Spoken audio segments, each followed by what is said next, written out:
anna Nabiy sallallahu alaihi wasallam qala ad-dinun nasihah. Qulna liman qala lillahi wa li kitabihi wa li rasulihi wa li a'immatil muslimin wa ammatihim.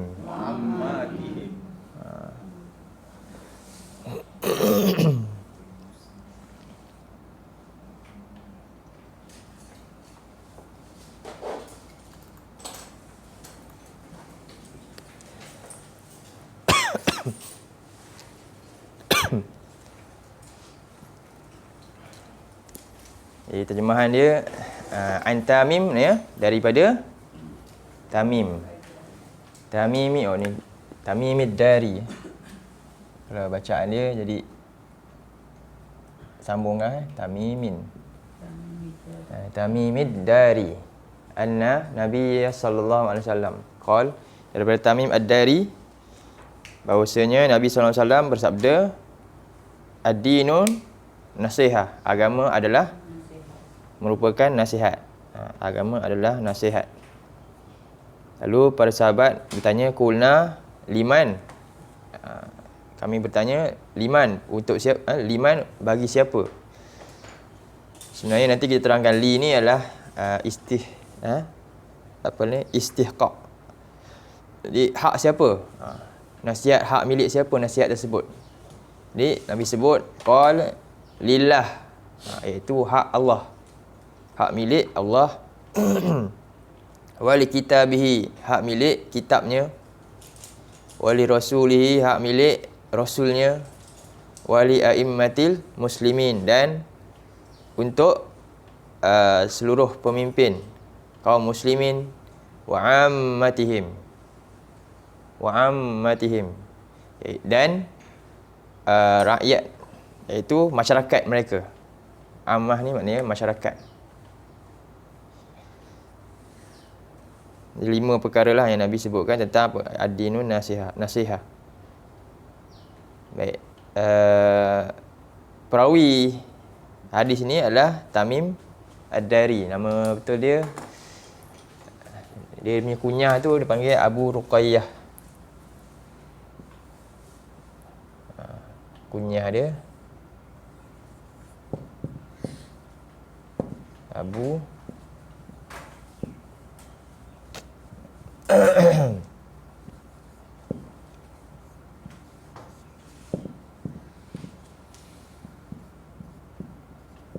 Ruqayyah, itu anak perempuan dia, nama Ruqayyah. Kemudian nama dia Tamim bin Aus.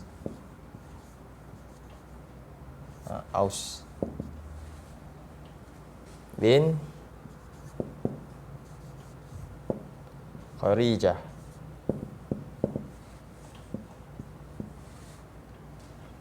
Abu Ruqayyah Tamim bin Aus bin Kharijah. Kemudian baru Ad-Dari, itu kalau nama panjang dia. Jadi Ad-Dari ni nama tempat Darain di Palestin. Jadi dia ni orang asal dia daripada Palestin. Dan beliau masuk Islam pada 9 Hijrah. Pada tahun 9 Hijrah. Jadi agama yang dianuti sebelum daripada Islamnya beliau ni adalah Kristian. Dia orang Syam, orang Palestin. Jadi kat sana memang dipengaruhi oleh agama Kristian banyak di sana. Jadi beliau ni orang Kristian yang kuatlah berpegang kepada agamanya masa tu. Jangan perlu Nabi datang, jadi diterima Islam. Maksudnya dia salah seorang daripada ahli kitab lah, yang dapat 2 pahala lah, kan? Besar berganda lah pahala dia. Kerana apa? Dia beriman dengan agama yang sebelum dan dia beriman dengan agama yang membenarkan agama dia yang dahulunya. Jadi Tamim Ad-Dari, dan hadis yang diriwayatkan oleh beliau hanyalah tak banyak, 18 hadis je. Beliau ni pernah riwayat 18 hadis je. Dalam Sahih Bukhari, katanya Muslim, Muslim. Ada 8. Dan selebihnya dalam kitab-kitab kutub sitah yang lain lah. Dan hadis dia walaupun sikit, tapi banyak hadis dia yang besar. Dia punya makna dia. Antaranya hadis tentang Dajjal. Dia hanya dia saja. Jadi hadis dia ni, macam hadis ni ahad lah daripada dia. Hadis ni menjadi satu juga yang dipilih oleh Imam Nawawi. Imam Nawawi dia daripada ribu hadis kan, daripada ribu-ribu hadis yang ada, yang dia tahu, dia masukkan 40 hadis je dalam kitab dia kan, Arba'in Nawawi tu. Dan dia pilih hadis daripada Tamim Ad-Dari ni tentang ad-din nasihah ni. Dia hadis ni penting. Walaupun pendek, walaupun dia ni tak banyak riwayatkan hadis, tapi hadis dia antara hadis yang pilihan lah. Baik. Jadi antara juga beliau ini menetap di kota Madinah. Ketika lepas dia masuk Islam, dia duduk kat Madinah. Lama duduk. Sampailah peristiwa pembunuhan Uthman. Uthman bin Affan tu. Baru dia keluar daripada Madinah, dia menetap di Syam. Berlaku fitnah ketika itu, dia menetap di Syam. Dan beliau ni adalah ahli, orang yang kuat ibadah.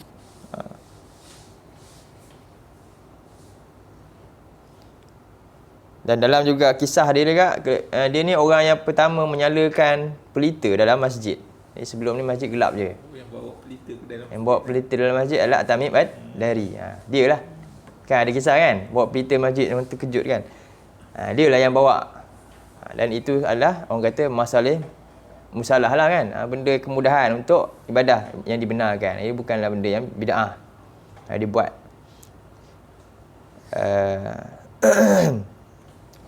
Dan beliau adalah juga seorang yang bijak berpidato lah cerita. Antaranya tengok Nabi dengar dia cakap kan tentang Dajjal, kisah dia tu. Dia jumpa Dajjal dan dia cakap tentang kisah dalam hadis yang lain kan. Begitulah Tamim Ad-Dari ni. Okey, itu seringkaslah tentang periwayat hadis ini. Jadi kata Nabi, ad-dinun nasihah. Pertama perkataan ad-din lah. Ad-din ada dua makna dalam. Pertama makna dia apa?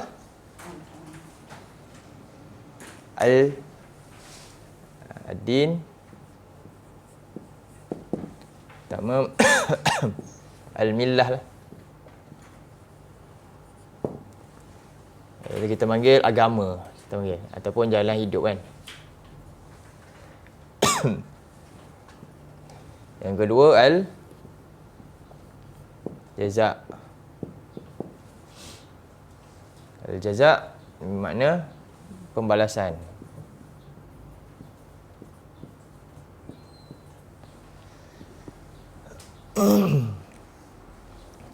Jadi dalam hal yang ini, makna dia agama lah, millah.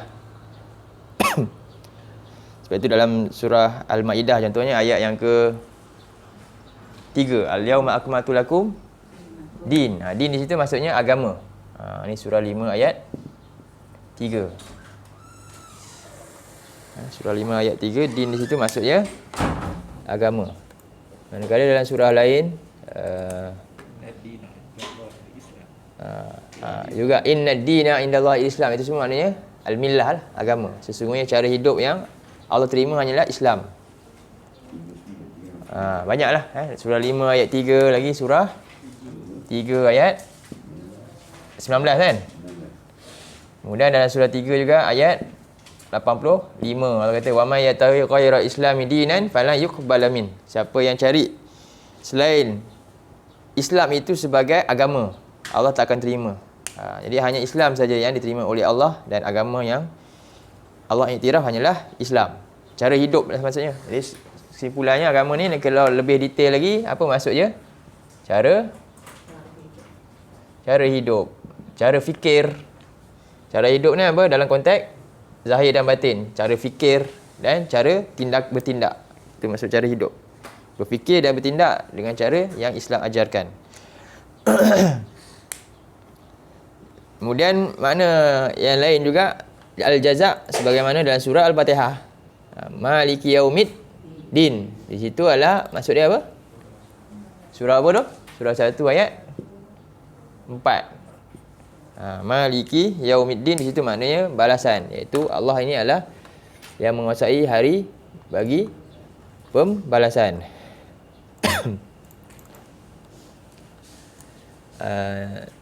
Kemudian dalam surah lain pun ada tentang masuk jazak juga.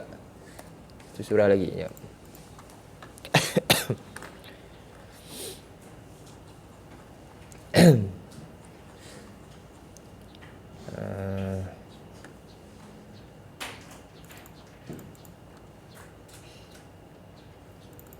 Itu adalah surah As-Saffat ayat 20.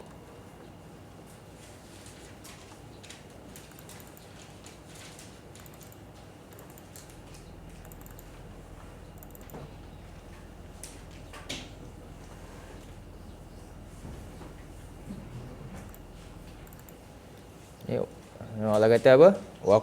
Surah As-Saffat ayat 20. Surah 37 ayat 20. Kemas.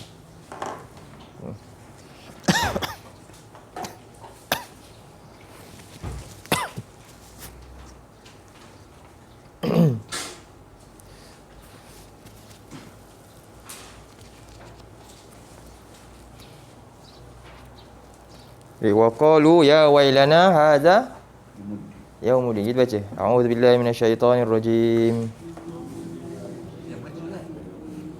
Saffat.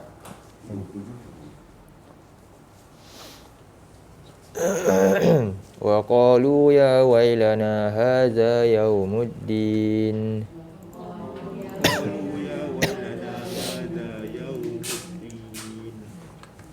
Jadi mereka berkata, alangkah celakanya kita. Inilah hari pembalasan yang disebutkan. Dulu mereka ingat tak ada apa-apa buat, tak ada balasan apa-apa, tak ada akibat buruk, kan? Rupanya inilah masa untuk dia dibalas oleh apa yang dosa yang mereka lakukan. Jadi mereka baru percaya ketika ini rupanya segala bentuk cara fikir dan tindakan yang mereka buat, sebab tu dia ada relate. Apa maksud cara hidup? Cara fikir dan juga cara bertindak. Rupanya selama ni cara berfikir manusia dan cara bertindak dia dalam hidupan dia memberi kesan bila lepas dia mati, baru dia sahur. Betapa pentingnya menjaga akal dan juga amal. Menjaga ilmu dan amal.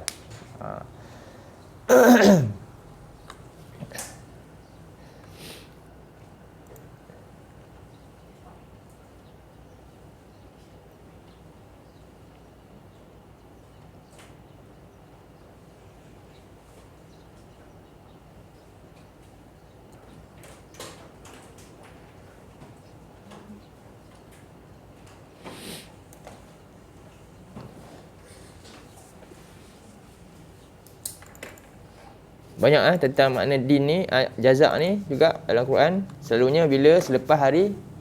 Jadi ad-din, bilakah masa dia milah? Makna dia milah, kita nak guna pakai ketiga di dunia, din tu makna dia milah. Bilakah masa dia al-jazak? Ketika di akhirat, ad-din tu maknanya al-jazak. Sebab ke akhirat tak ada amal dan tak ada lagi nak fikir apa-apa dah. Tinggal berdasarkan amalan yang kita buat ni, ketika itulah diterima untuk balasan. Sebab itulah kita tengok di sini apa dia? Ad-dunya. Manakala ketika makna ini al-akhirah. Dan bagi orang yang menyesal ni, kenapa dia mendustakan cara beragama yang Allah ajarkan di dunia dahulu, Islam. Penyesalan yang antaranya digambarkan kepada orang-orang yang bakal dimasuk neraka ni. Dia mengakui sendiri, wa kunna nukadzibu bi yaumiddin, kami dahulu mendustakan hari pembalasan. Seperti mana dalam surah Al-Mudassir, surah 74 ayat 46.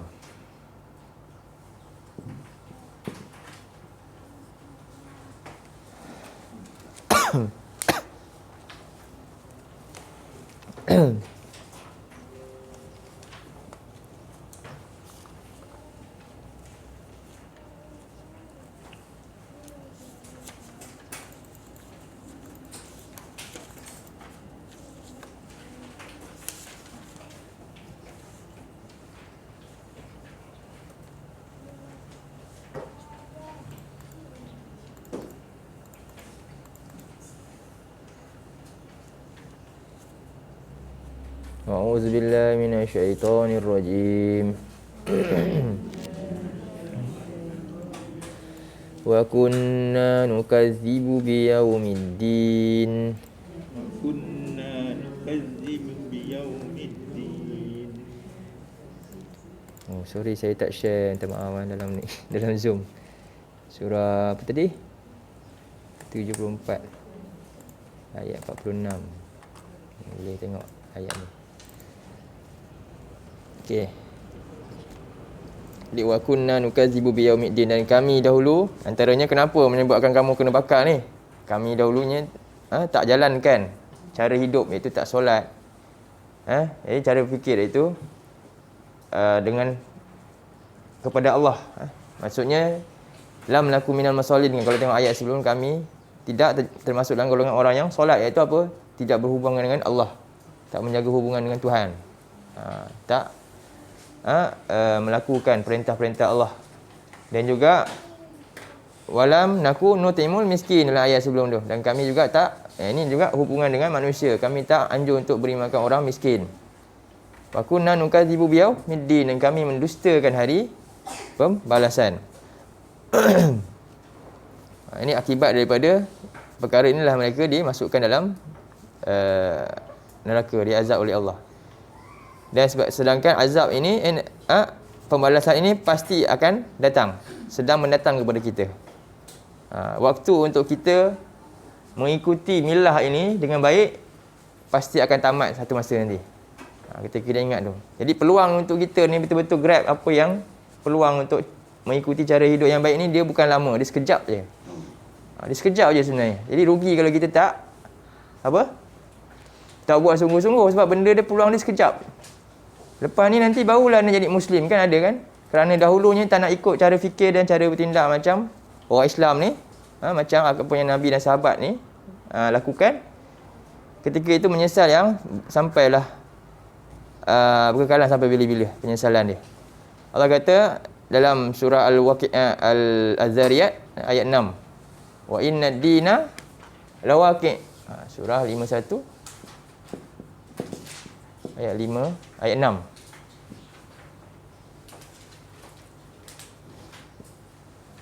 A'udzu billahi minasyaitonir rajim.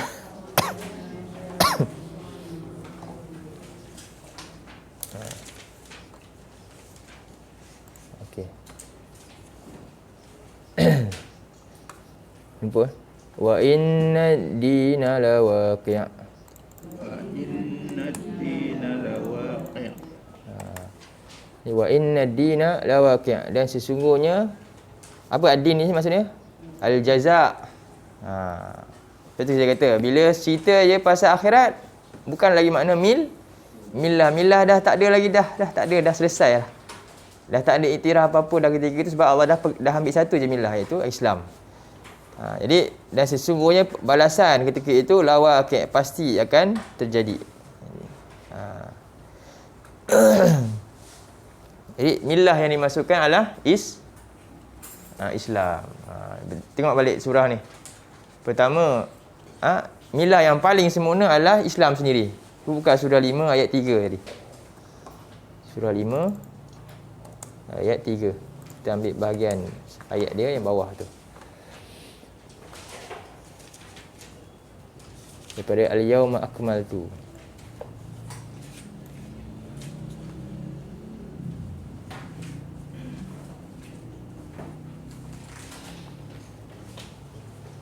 A'udzu billahi minasyaitonir rajim. Al-yawma akmaltu lakum dinakum wa atmamtu 'alaikum ni'mati wa raditu lakumul islami dina. Al-yawma akmaltu dinakum wa atmamtu alaikum ni'mati wa raditu lakumul Islam madina. Ya. Jadi pada hari ini akmal tu aku telah, apa maksud dia akmal? Sempurnakan. Ha? Menyempurnakan. Maksudnya kalau akmal dengan, kalau atmam tu sempurnakan. Sempurnakan juga. Beza atmam tu dengan akmal tu. Mak dia cantik sempurna. Jadi akmal ni sempurna tanpa sebarang. Dia tak boleh ubah lagi dah. Maksudnya sempurna. Apa orang panggil lah bahasa kita, kalau kata benda yang dah tak ada apa-apa lagi dah, complete tu, perfect. Tu maksud dia. Bahasa Inggeris perfect lah. Bahasa Melayu apa? Perfection kan. Dah perfect, tak ada lagi dah, tambah apa-apa dah sampai bila-bila pun. Itu maksud dia. Faham? Itu agama maksud dia. Wa atmamtu alaikum nikmati. Yang ini maksudnya aku telah sempurnakan atas kamu nikmatku. Nikmat di sini dia beza sikit. Atmamtu ni dia sempurna yang kesempurnaan yang datang sesuai dengan zaman. Kesempurnaan ini dia datang sesuai dengan condition dan zaman. Itu. Dia sentiasa akan berubahlah mengikut peredaran masa tu. Contohnya hari ni, dulu Nabi solat, sahabat solat, kita solat tak? Kita solat tak? Sama kan, berapa waktu kita solat? 5. Nabi pun solat 5 waktu. Nabi solat dulu baca jahar juga. Kuat kan Nabi baca? Dalam masjid lah kan. Tapi tak ada mikrofon contohnya. Tapi cara solat, bacaan solat sama. Cara solat, rukuk, sujud sama macam kita buat. Cuma beza yang apa? Dulu Nabi tak pakai mikrofon, kita pakai mikrofon. Itu yang mana? Mikrofon tu yang mana?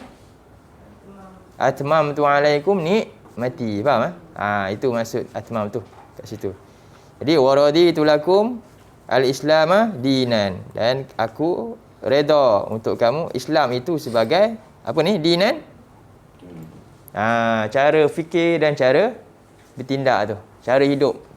Ilmu dan amal menjadi ilmu dan amalan manusia ni. Ada ustaz kata mikrofon tu bid'ah sebab zaman Nabi tak ada. Betul, bid'ah ni. Bid'ah hasanah. Tapi dalam bentuk bid'ah ada dua sebenarnya. Dalam Imam Syafi'i lah tu. Bid'ah kalau Imam Syafi'i punya pembahagian. Dia banyak imam yang membahagikan. Dia ikut sebenarnya masing-masing bahagi tu sebenarnya sama. Tapi Imam Syafi'i dia bagi dan di sudut sebenarnya sama aja. Satu syar'iyah. Syar'iyah dengan lughawi. Lughawiyah. Sebab itu kita kena baca kalau Imam Syafi'i punya kitab tu, yang dimasukkan bid'ah hasanah tu, baca sampai habis. Dia akan buat contoh. Apa contoh dia? Baru kita faham. Oh, dia kata bid'ah dia bid'ah yang baik. Dia tak akan kata solat boleh tambah. Tak, dia tak akan kata. Dia kata apa? Dia akan kata tentang unta buat bukukan kitab. Dalam istilah ulama lain dia tak pakai bid'ah hasanah pula. Dia pakai apa? Masalih mursalah. Masalih mursalah. Ni lughawi ni dalam istilah orang lain, ulama lain dia tak pakai bid'ah ni, dia kata bid'ah kullu bid'ah tu dolalah. Bukan makna tak ada bid'ah. Imam Nawawi dia tak pakai yang tu, dia pakai lughawiyah. Kena faham tu. Jadi benda yang sama, dia masalih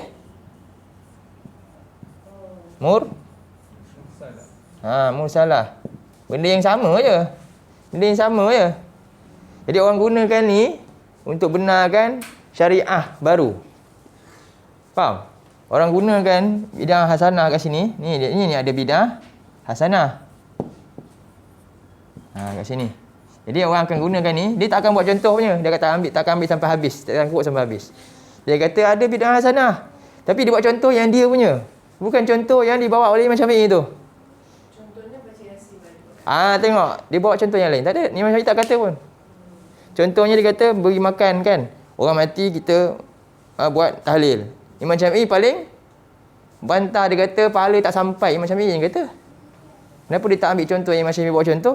Dia ambil sebahagian, lepas tu dia ambil ni, faham? Lepas tu dia letak kat dia punya hujah yang lain. Ini satu tidak amanah dalam ilmu. Itu kena hati-hati.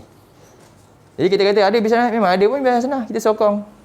Yang Umar buat tu kan, tu bid'ah hasanah. Maksudnya apa? Ya, dalam masalah yang musalah lah, hal-hal duniawi untuk kepentingan akhirat. Perkara dunia yang kita buat baru demi kepentingan akhirat. Contohnya dulu kitab dulu, bayangkan kalau Umar kan tak suruh sahabat kumpulkan wahyu ni dulu. Kan para penghafaz ni ada yang berperang berjihad, lepas tu wafat syahid ramai. Jadi hilangnya orang yang hafaz Quran. Kan? Jadi siapa nak sampai Quran kalau Quran hilang? Lalu dia buat satu benda. Dia kumpulkan. Nama dia apa? Tadwinul Quran kan. Pengumpulan Quran tu. Itu satu bid'ah yang baik ya. Bid'ah hasanah dari sudut lughawi ya, bahasanya. Yalah memang benda yang tak pernah Nabi buat dari segi bahasa. Tapi dari segi syariat boleh tak kita buat? Syariat ni adalah undang-undang Allah kan. Yang tak ada siapa pun boleh buat. Allah kata dalam surah 42 ayat 21 katanya.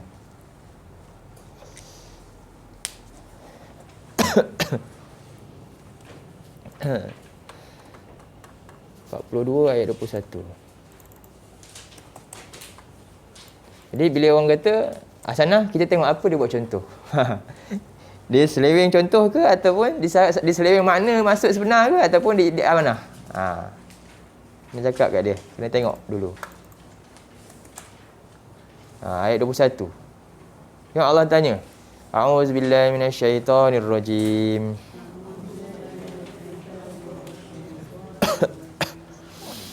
Am lahum syuraka'u syara'u lahum minad dini ma lam ya'zam bihillah.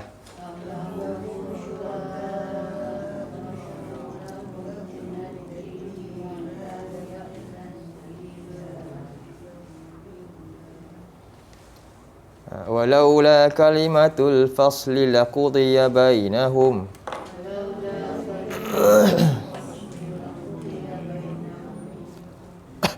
Wa inna adh-dhalimina lahum 'adzabun alim.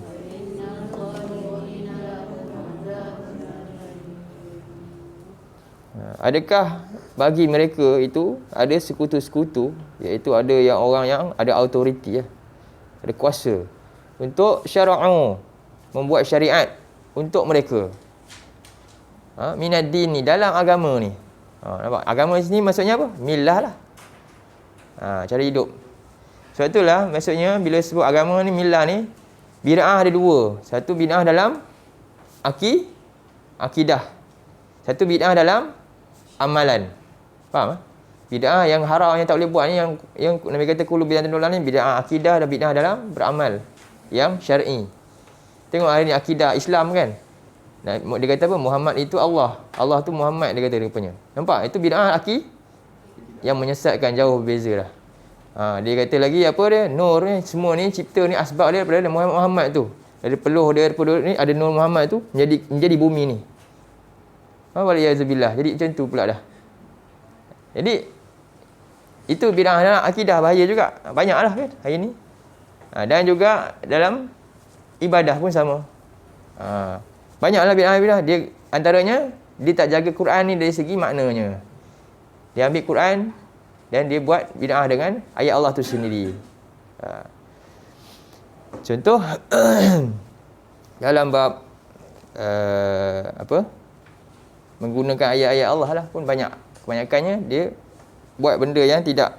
Antaranya benda bid'ah dalam syariat ni kita boleh ukur ialah apa yang sahabat Nabi buat dulu dan apa yang kita buat sekarang ni. Contohnya dia tak pernah buat, kita buat. Ada halangan tak untuk Nabi buat dan sahabat buat? Faham tak? Ada halangan tak? Maknanya tak ada halangan untuk mereka buat tapi mereka tak buat pun. Faham? Itu maknanya bid'ah tu. Tapi hari ni contohnya Nabi naik kereta, unta. Ada halangan tak untuk Nabi dulu naik kereta dengan unta atau kapal terbang? Ada tak halangan?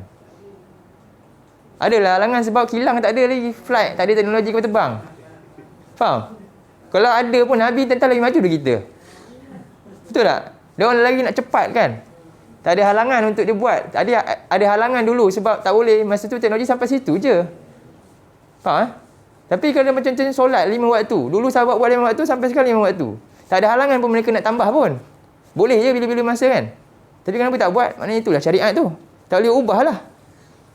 Contohnya ayat Quran dah ada dalam Nabi ajar zikir-zikir, cara selawat. Ada tak halangan untuk mereka ni buat lagi yang lain-lain? Sedangkan mereka hidup lama tak?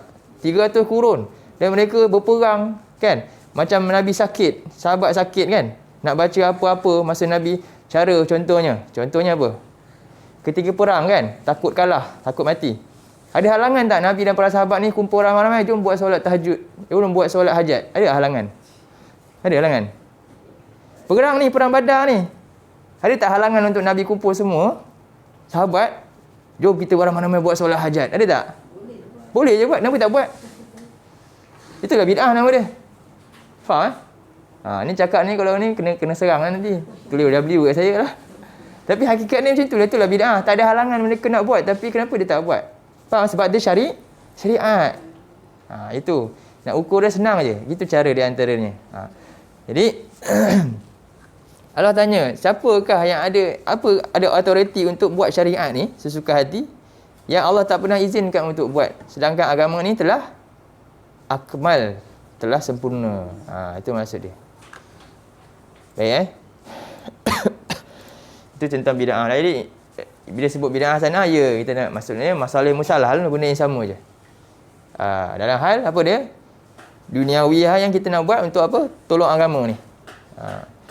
Baik.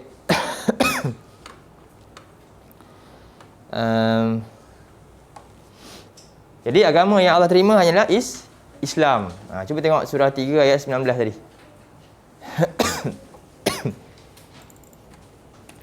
Tiga ayat 19.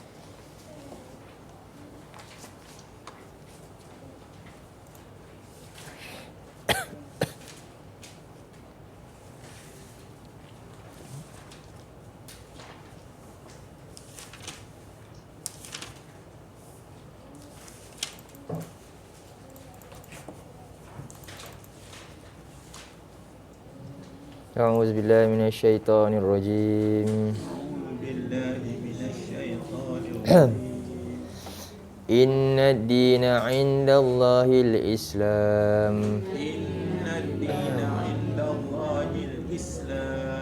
وما اختلف الذين أوتوا الكتاب إلا من بعد ما جاءهم العلم بغيا بينهم وما اختلف الذين أوتوا الكتاب إلا من بعد ما جاءهم العلم بغيا بينهم ومن يكفر بآيات الله فإن الله سريع الحساب ومن يكفر بآيات الله فإن الله سريع الحساب.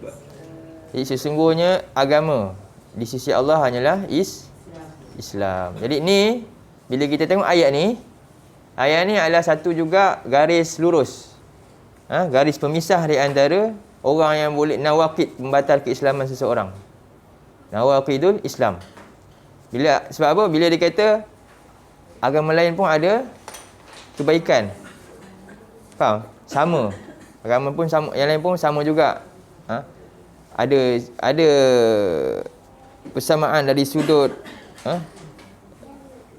penerimaan ke kan, Allah ke, itu adalah pembatal keislaman. Bila dia cakap macam tu, maknanya dia langgar ayat ni, dia kufur dengan ayat yang Allah sebut.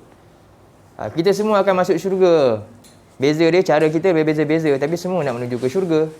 Ada kan? Benda-benda macam tu sekarang masuk dalam masyarakat. Benda-benda macam tu sedang masuk dalam masyarakat. Jadi itu adalah nawaqid al-Islam, pembatal Islam sebenarnya. Kalau kita baca kitab nawaqid Islam tu, antaranya itulah. Dia iktiraf agama lain semua serupa je. Cuma walaupun dia mengaku saya ni pilih yang ni. Bukan, Islam ni kita pilih sebab Bukan sebab kita pilih orang ni bagi saya cita rasa saya yang ini. Bukan. Dia bukan macam makan minum. Agama bukan macam kita nak makan ada nasi lemak apa semua kan. Ada nasi lemak, ada lontong, kita pun pilih. Dia nak pilih lontong, saya nak pilih ni. Tak apalah, yang penting makanan. Agama bukan macam tu. Kita pilih Islam sebab Islam yang paling benar, absolut. Yang tak ada sebarang apa, agama yang lain yang sama macam dia. Itu sepatutnya prinsip orang Islam. Tapi bila bukan prinsip itu, dia prinsip macam umpama makanan tadi, maka kita apa dia? Itu pemisah di antara keislaman seorang dengan kekafiran seorang. Bahaya tu. Tapi orang tak tahu benda tu kan. Jadi sebab apa? Ini ayat yang dilanggar. Ingat Islam bukan macam makanan tu lah. Ikut pilihan masing-masing, cita rasa. Tidak. Jadi wa mahtalafal ladzina utul kitab illa min ba'di ma ja'ahumul ilmu baghyan bainahum. Dan tidaklah bersisih orang yang diberi kitab melainkan sesudah datang kepada mereka ilmu yang jelas. Disebabkan kenapa mereka berselisih? Kerana mereka ada kepentingan baghyan bainahum. Kerana mereka dengki, ada kepentingan tersendiri sesama mereka. Wa may yakfur bi ayatillah fa innallaha sari'ul hisab. Siapa yang ingkar dengan ayat-ayat Allah, maka sungguhnya Allah amat cepat balasannya. Dan dalam ayat satu lagi, ayat 85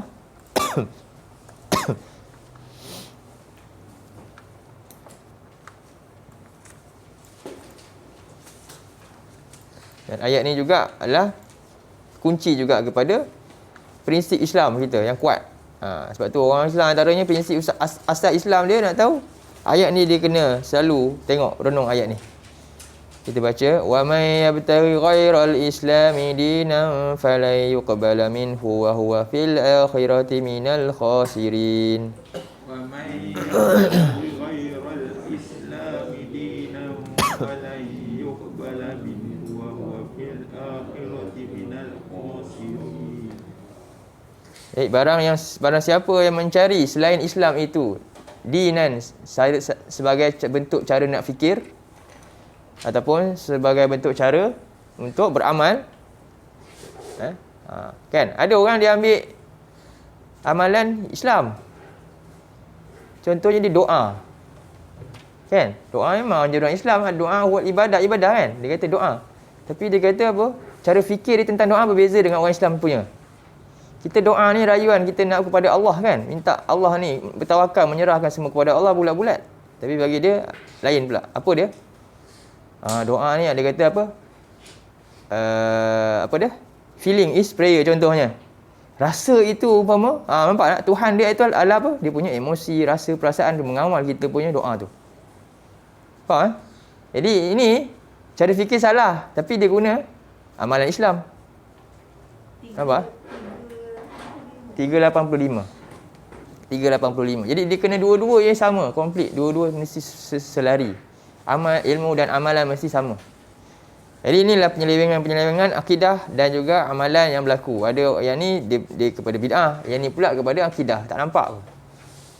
Dan ini satu yang kita tengok kalau orang buka benda sosial, dia takut dah sekarang. Ramai yang terikut dah, orang muda-muda. Yang kita dah tua-tua ni memanglah tak tahu anak cucu kita nanti nak kawan dengan siapa, dia akan jumpa siapa. Dan dengan ucapan orang tu, kerana dia tak kuat ni, prinsip ni, dia akan terpengaruh. Ini yang kita takut. Dia akan terpengaruh dengan syubhat yang dia cakap. Hari ni saya tengok hari ni yang TikTok viral makcik tak pakai tudung kan? Ada? Kan? Ramai betul orang yang sokong kenyataan dia, kan? Dia tu Quranis dia kata. Islam ni sebenarnya ada banyak orang nak kecam dia kata. Dia cakap baik, dia cakap sangat baik, lembut. Kan ramai orang Islam kita, bahkan orang yang pakai tudung sokong dia punya ucapan. Punyalah orang kita ni tak ada ilmu lah. Tak tahulah prinsip Islam ni nak letak kat mana. Ni kata betul. Ya Allah. Jadi bahaya. Jadi ini cabaran lah. Sebab tu kita kena ajak apa?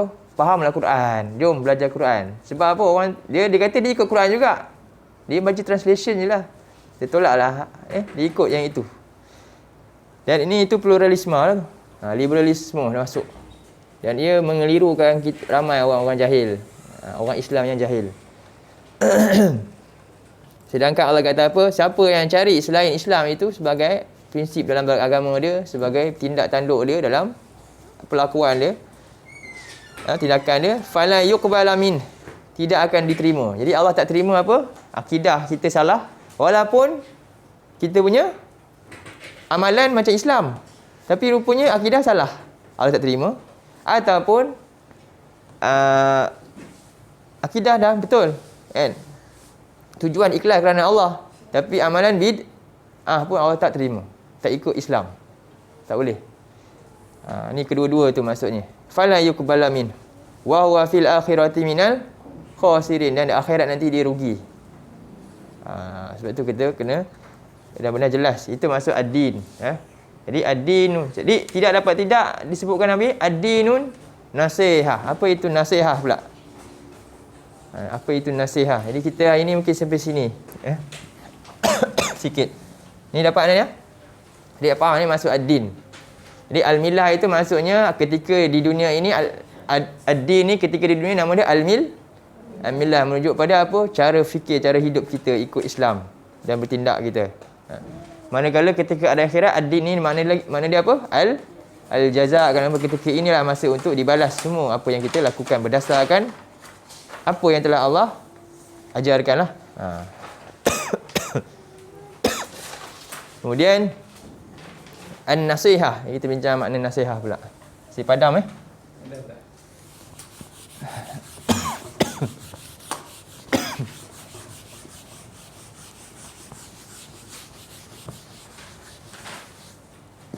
Jadi an-nasihah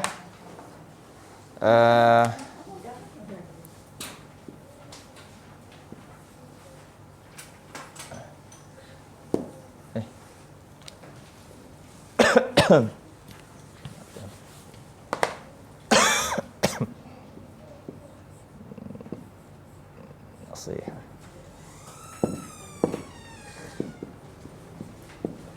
Jadi daripada perkataan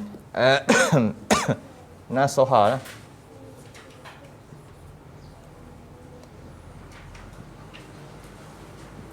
Nasoha. Jadi ada dua makna nasoha ni. Satu makna dia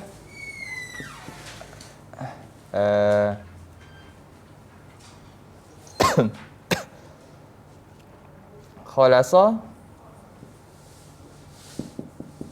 Satu makna dia khata. Khalasa ni maknanya suci, bersih, murni. Bersih lah, suci. Maknanya khata ni maknanya menjahit, jahit. Jahit ni makna dia apa? Al-jam'u baina asy-syai'aini al-ba'idaini, iaitu mengumpulkan dua benda yang asalnya jauh menjadi rapat. Faham? Kan jahit kan daripada benang-benang kan baju jadi kumpul-kumpul jadi satu kan? Itu jahit. Jadi itu makna an-nasaha ni, iaitu sebab tu contohnya orang kata nasaha ayat kan, boleh bina ayat nasaha ar-rajulu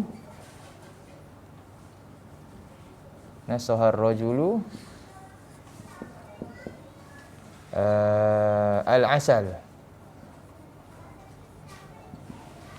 Apa maksudnya? Lelaki itu telah menyaring madu. Faham? Menapis madu, diasingkan madu daripada kekotoran. Ni. Jadi antaranya ataupun boleh kena khalasa rajulu asal pun boleh. Ataupun nasaha, benda yang sama makna dia. Ataupun kita kata nasaha rajulu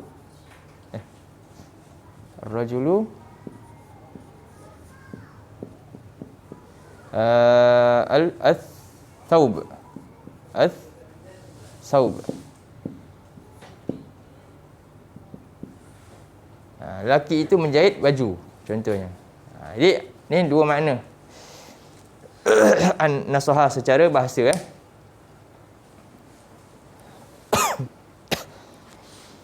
Dan dalam lughah ni dalam bentuk makna segi lughah.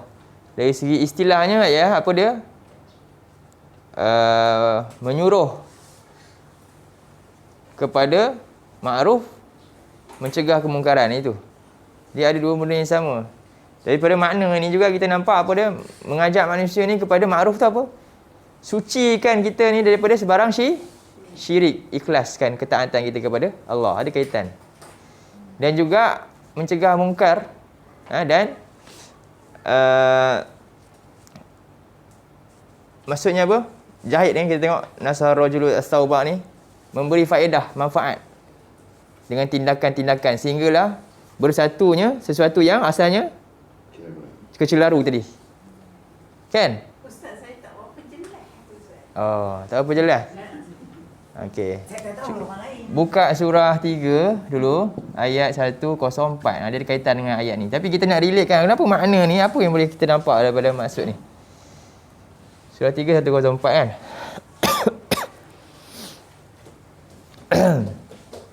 Jadi ya'muruna satu bil ma'ruf yanhauna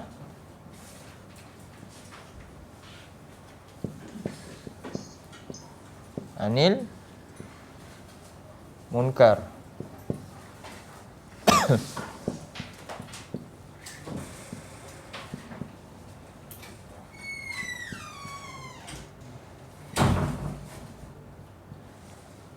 Jadi nasihat ni antaranya dari segi lurah dia mudahnya macam ni. Kita ajak manusia kepada ma'ruf, itu nasihat. Iaitu ma'ruf ni apa dia? Mengesakan Allah, mentaati Allah dan Rasul. Dan mencegah manusia daripada kemungkaran, itu mengingkari Allah dan Rasul. Apa kaitan dia dengan dua makna secara bahasa ni? Jadi kita ajak supaya apa? Hidup manusia ni bersih daripada dosa lah, daripada syirik dan sebagainya. Dan juga apa dia, seolah-olah agama ini jika tak ada nasihat, agama ni umpama apa? Umpama baju yang tidak tak basuh, tak apa? Tak berjahit. Baju yang koyak rabak. Faham? Kan? Nampak tak? Macam mana seorang tu, baju ni faedah yang kita dapat. Ni hasil daripada apa? Jahitan kan? Jahitan yang banyak tu menghasilkan satu benda yang boleh dapat nikmat. Itulah agama kita. Umpama pakaian kita. Itulah nasihat. Kita nak menutup manusia ni, melindungi manusia ni daripada mereka ni apa? Bertelanjang tadi tu. Tak tahu apa-apa dengan agama yang begitu melindungi sekali hak-hak manusia ni. Nampak? Itu nasihat dia.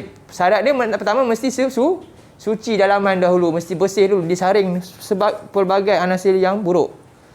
Dan barulah apa? Dapat kita jahit dia, agama kita dia. Sehinggalah sempurna. Faham?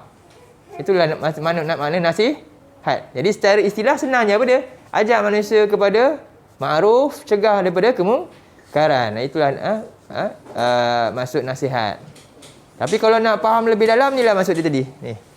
Lagi nampak kan keindahan dia? Yang ya. Khalasa. Ikhlas. Nasahal rajulu Al-asal. al-asal tu apa? Madu. Madu. Madu. Menjahit madu. Bukan menjahit. Menyaring madu. Saring artinya menapis. Menapis madu. Jadi makna pertama apa nasihat? Menyaring, menapis sesuatu daripada supaya bersih. Tak ada kekotoran sikit pun. Itu yang pertama. Makna kedua apa dia? Menyatukan sesuatu sampailah dia jadi sempurna. Itu menjahit sampai jadi baju contohnya. Sempurna. Boleh dimanfaatkan kan? Dapat manfaat besar. Itu sebab tu Nabi kata ad-dinun nasihat. Kalau tak ada nasihat, agama sempurna tak tadi? Kita dah agama ni Allah kata apa? Hanya aku terima agama ni. Tapi boleh tak agama ini hidup tanpa nasihat? Tak ada. Sebab itu banyak nabi-nabi datang dengan bawa nasihat. Pesan Allah suruh datang dengan nasihat kan. Kita tengok dalam beberapa surah.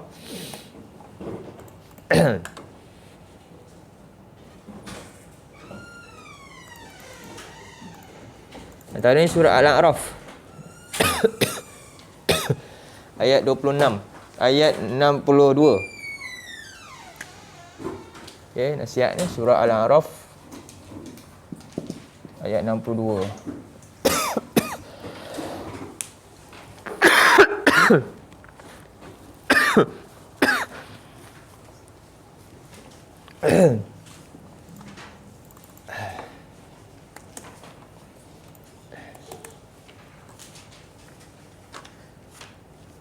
Tengok Nabi Nuh.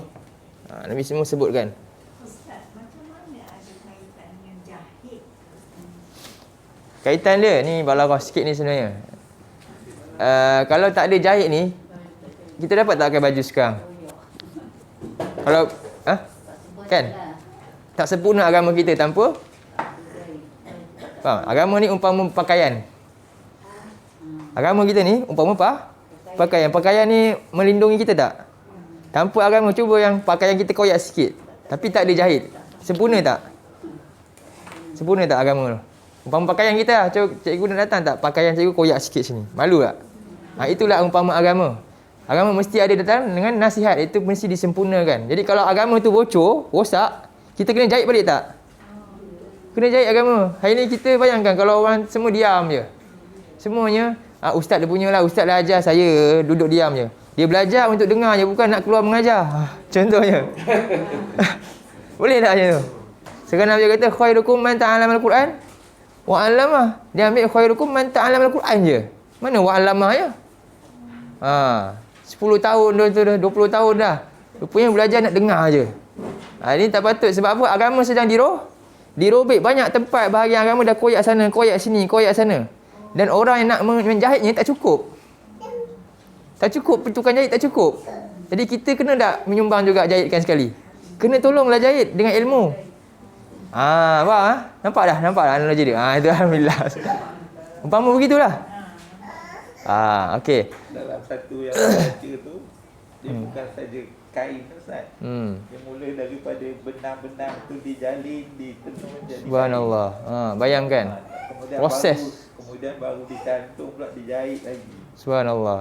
Itu dia kata kalau yang lebih. Sebab tu saya suka bila tadabbur hadis, saya suka tengok dia punya makna dari segi lurah dulu. Ada orang dia ambil istilah terus. Sebenarnya lurah ni dia makna dia ada kait dengan Islam. Memang sangat berkaitan. Dalam betul makna dia kita nampak. Itu penting. Jadi antaranya tengok Nabi Nuh datang. Dia kata apa? Uballighukum. Dia kata a'udzubillahi minasyaitonirrajim. Uballighukum risalati rabbi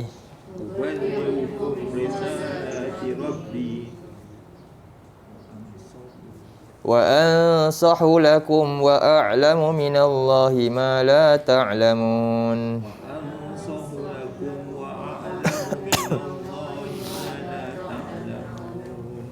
Jadi aku ni datang kepada kamu, aku menyampaikan risalah daripada Tuhan aku. Jadi pertama apa dia?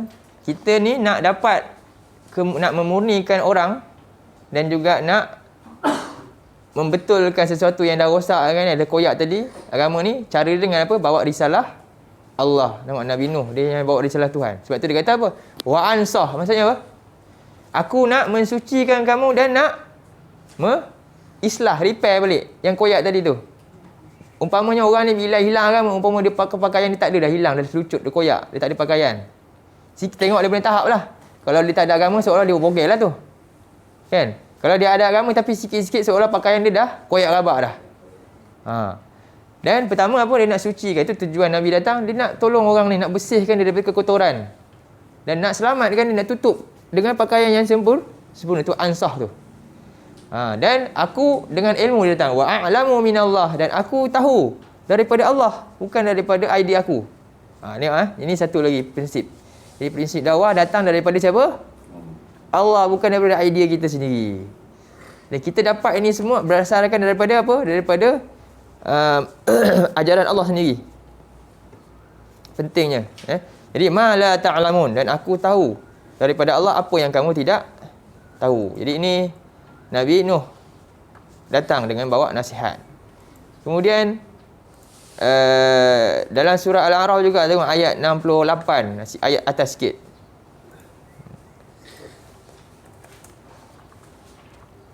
Sama juga Nabi yang lain, Nabi Hud pun sama datang Dia kata apa? A'udzu billahi minasyaitonir rajim.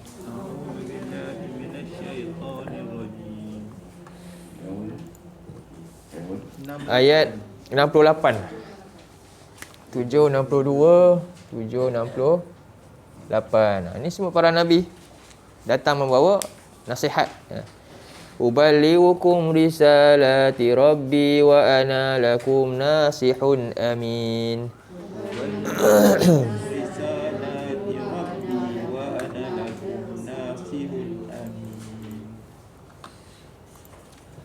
Jadi aku datang kepada kamu menyampaikan risalah daripada Tuhanku, dan aku ini untuk kamu adalah pemberi nasihat yang amanah. Yang amanah.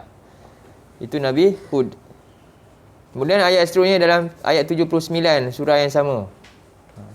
Ayat 79.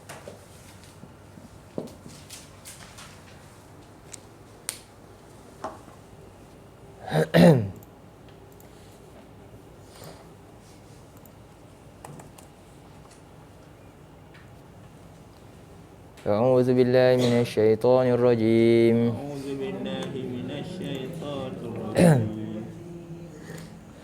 Fatawalla anhum wa qala ya qaumi laqad ablaghtukum risalata rabbi wa nasahtu lakum walakin la tuhibbunan nasihin.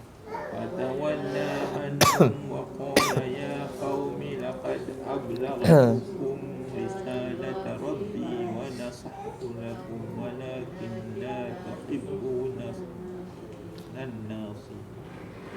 Dan lalu dia berpaling daripada mereka, lalu berkata Nabi Saleh, wahai kaumku, benar-benar aku telah datang kepada kamu menyampaikan risalah daripada Tuhanku. Yang aku telah datang dengan membawa nasihat kepada kamu.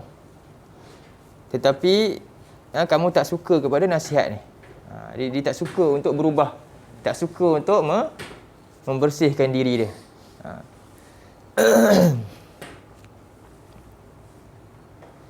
Betul dalam surah apa? Qad aflaha man tazakka wa qad khaba man qad aflaha man zakkaha wa qad khaba man. Untung orang yang sanggup bila datang nasihat untuk bersihkan diri dia, dia sanggup terima dan sanggup ubah diri dia. Tapi rugi orang yang sanggup biarkan diri dia kotor. Jadi ini sikap kaum Nabi Saleh, apa dia kata? Walakin la tuhibbuna nasi, dia tak suka untuk berubah dan tak suka nak sucikan diri dia. Jadi dia sombong. Dan dalam yang ayat yang seterusnya lagi yang sama, surah yang sama, surah Al-A'raf juga ayat 93. Ayat 93 Nabi Syuaib juga sama, datang membawa nasihat.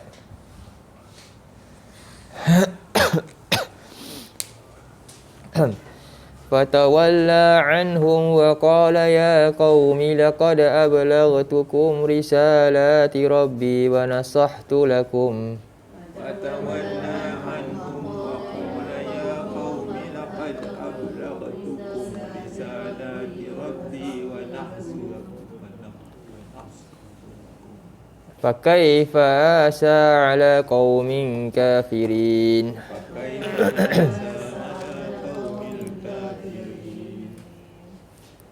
Jadi lalu Syuaib meninggalkan mereka, kaumnya, setelah mereka tak mau terima apa yang disampaikan oleh Nabi Syuaib ni. Wahai kaumku, sesungguhnya aku telah menyampaikan kepada kamu risalah daripada Tuhanku, dan aku telah memberi nasihat kepada kamu. Bagaimanakah aku akan bersedih terhadap kaum orang-orang yang ingkar? Sebab apa? Mereka sendiri dah tak nak tolak, tak nak terima apa yang dibawa oleh Nabi Syuaib.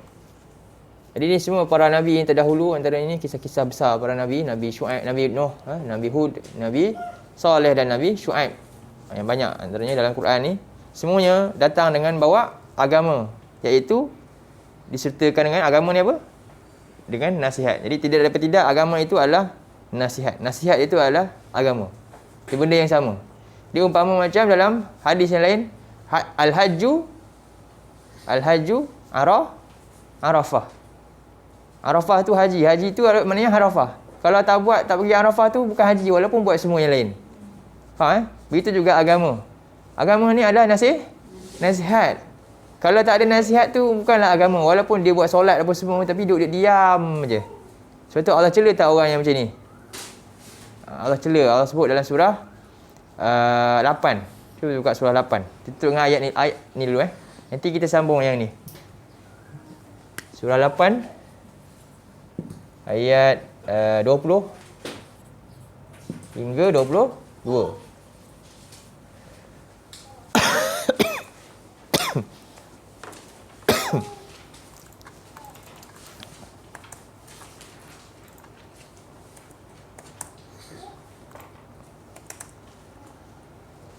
A'udzu billahi minasyaitonir rajim.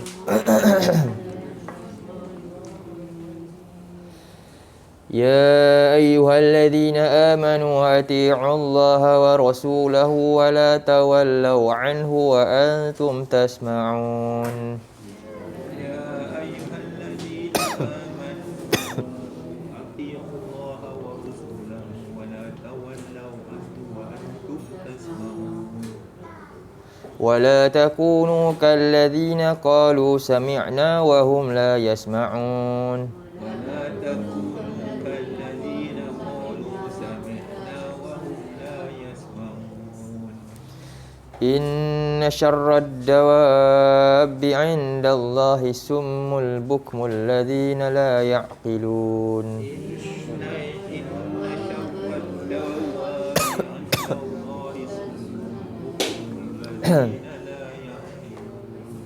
Wahai orang-orang beriman, taatilah Allah dan Rasul dan jangan kamu berpaling daripada ketaatan kepada kedua-duanya sedangkan kamu mendengar ajarannya, agama ni. Wala takunu kalladzina qalu sami'na wa hum la yasma'un. Janganlah kamu menjadi seperti orang yang berkata kami dengar sedangkan mereka tak mendengar apa? Tak mendengar kata lah. Dengar kan? Dah berhenti solat, anak cakap anak kan. Dengar tak ni mak cakap? Dengar. Tapi dia buat lagi. Memang dia dengar maksudnya apa? Tapi tak dengar kata. Jadi bukti dia antaranya ciri-ciri dia Allah kata inna syarrad dawab. Sesungguhnya seburuk-buruk makhluk binatang di sisi Allah ialah apa dia? Orang yang pekak. Tadilah dia dengar tapi tak taat. Dan bukmun apa lagi? Dia bisu, dia tak dia senyapkan mulut dia. Dia nampak kerosakan berlaku, dia mendiamkan diri dia. Jadi ini celaan daripada Allah. Allazina la ya'qilun, yang tidak berakal, seolah mereka tak boleh fikir. Sebab tujuan agama datang untuk ni, membersihkan kekotoran. Bayangkan kita, tempat kita ni kan ada najis. Tarik kat sini dalam bilik ni. Tapi saya mengajar elok, semua pun buat tak tahu je, bau busuk semua selamba je. Agak-agak macam mana? Selesa tak? Tak selesa. Begitulah umpama kita bila dengan agama. Apa buatan khurafat syirik berluasa kan diajar-ajarkan contohnya. Kita rasa selesa, okey biar aje. Kita tak nak pun menangani benda tersebut. Seolah begitulah umpama. Dan Ulama tak wani tegur. dia nak kan? Kerosakan depan mata. Jadi itu semua cumanya apa? Kita buatlah atas kita punya kemampuan kita. Sebab apa? Semua masing-masing akan ditanya. Tunggu depan Allah nanti macam mana. Jadi kita bimbang juga. Kita nanti tengok orang lain tak buat, kita pun tak buat sama. Rupanya kita pun sama kena tanya, tak dapat jawab juga nanti. Jadi itu kita buatlah apa yang kita tahu, yang kita mampulah. Ini celaan daripada Allah. Jadi agama ni adalah nasihat. Jadi tak akan datang, tak ada makna agama ini tanpa adanya nasihat ni. Dan nasihat ni adalah kepada semua. Baik, jadi hadis ni seolah-olah Nabi ni dia ni teknik mengajar. Nabi ni dia buat satu benda yang umum. Nabi sebut satu pernyataan umum dulu. Adinun nasihat, lalu menyebabkan sahabat apa? Sahabat tanya untuk pendetailan. Ini satu teknik mengajar. Kalau guru terus jawab detail kan, dia tak ada apa? Soalan, maka ini dia kurang sikit mantap dalam ingatan pelajar tu lah. Dia mula dengan umum, kenyataan umum supaya timbulnya persoalan, lalu Nabi akan perincikan. Jadi insya-Allah minggu depan kita akan perincikan tentang apa itu maksud nasihat ni yang digaris panduankan dia. Sebab tu di sini kulna li ni antaranya lah sikit saya bagi lagi. Li ni Bukan li ni boleh juga milik. Milik pun boleh. Li tamlik, pemilikan. Ataupun tamlik, lam ni li liman kan. Liman. Jadi li ni antara mana ni milik siapa? Ataupun istihqaq istihqaq. Hak siapa? Jadi nasihat ni hak untuk siapa? Bolehkah semua orang kita terima je nasihat dia? Tengok, agama lain pun cuba nasihat juga. Boleh tak kita ambil semua nasihat, pukal je semua? Tak. Nasihat yang paling utama milik siapa? Milik datang daripada Allah. Datang daripada kitab dia. Datang daripada Rasul. Yang itu nanti kita bincangkan. InsyaAllah pada minggu seterusnya. Okey, sampai sini dulu untuk pagi ini. Jadi hadis ni belum lagi dalam bentuk tulisan lagi. Tak tahu siapa yang nak buat, saya buat ke siapa dah apalah kan nanti. Dah ada ke dulu Rasanya tak ada lagi kan? Pernah tak ada? Saya ingat dulu. Belum lagi kot Ustaz pernah ke kat Ampang dulu? Sebab kalau ada mungkin diorang Ipoh boleh buat transkrip. Tapi tak apalah, nanti ni mungkin boleh buat daripada yang bincang tadi, kita buat hadis ni. Okey. Qul qauli hadza astaghfirullahalazim li wa lakum. Jazakumullah khairan kepada yang ikut dalam Zoom. Mohon maaf lah agak tak nampak kan kat whiteboard apa yang ada. Dia tak nampak sangat tu. Tapi nanti akan di snap lah, akan bagi dalam grup lah. Okey, aku qauli hadza astaghfirullahalazim li wa lakum. Allahumma ja'al hadza jama'ana jama'an marhuma wa tafarraqna min ba'dihi tafarruqan ma'suma. Allahumma inna na'udzubika minal arba' wa min ilmin la yanfa' wa min qalbin la yakhsha' wa min nafsin la tashba' wa min du'a'in la yusma'. Sallallahu ala nabiyyina Muhammad wa ala alihi wa sahbihi wa sallam. Alhamdulillahirabbil alamin. Assalamualaikum warahmatullahi wabarakatuh.